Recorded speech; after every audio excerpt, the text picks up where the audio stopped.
8 years ago this week, there was a double tragedy at Patoka Lake at a bowfishing tournament that I attended. And I'll be honest, the time when it happened, I really didn't think that it was a tragedy. I thought that, they sunk a boat, it'll be all right. Not till I got into weigh-in and saw the demeanor of every single person at that shoot did I realize that it wasn't all right.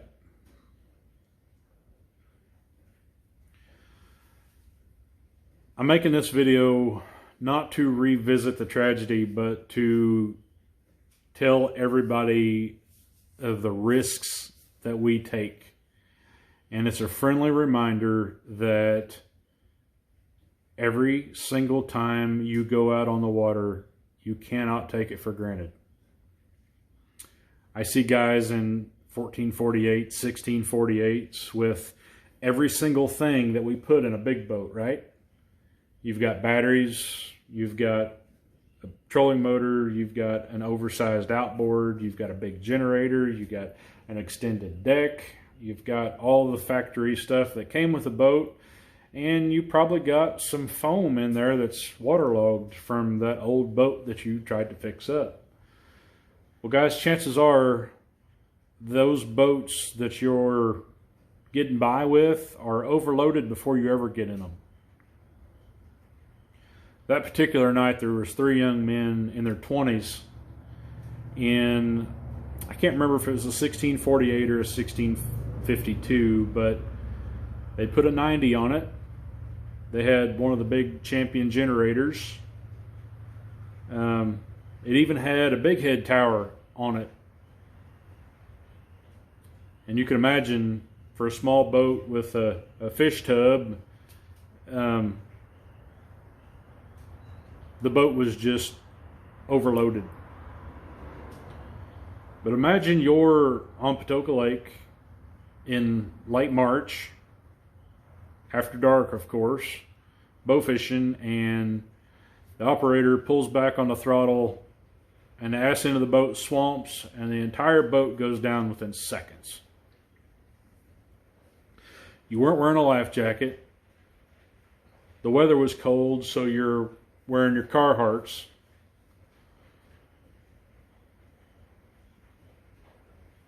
That cold water would immediately put you into shock. Whether you're a good swimmer or not, whether you're a man or a woman, or able to carry yourself in a bad situation, it doesn't matter.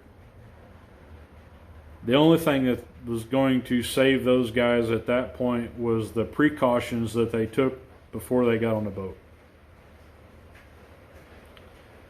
Of the 3, only one of them made it to the bank. The conservation officers noted that the boat went down in 30 feet of water, less than 200 feet from the bank, and all the necessary life jackets were still stuffed in a hatch when they recovered the boat. I want you all to think about that for just a minute.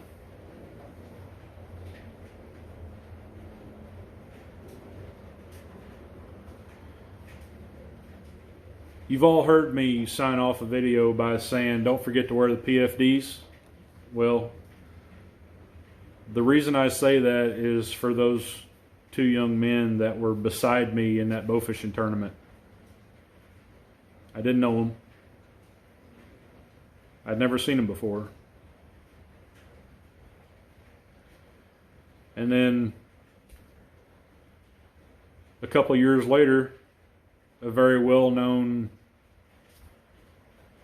boat builder from Arkansas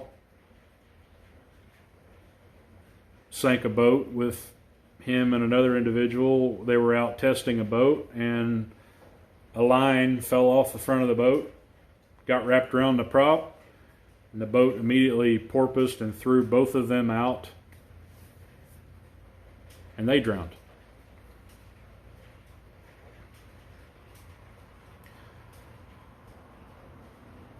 don't take for granted the risks that you're taking when you go out on the water.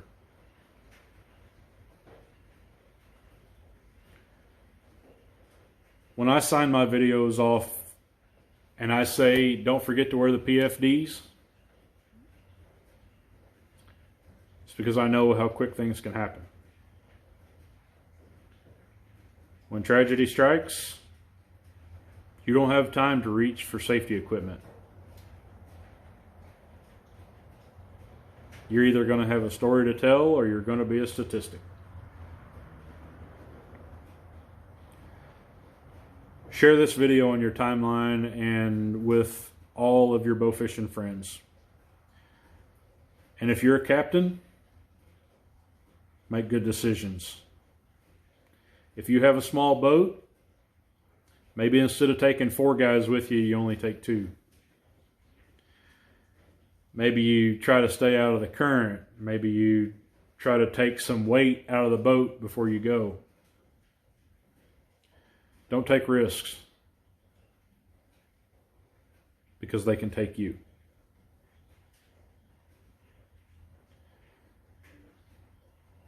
I hope you have a wonderful bow fishing season, and I hope you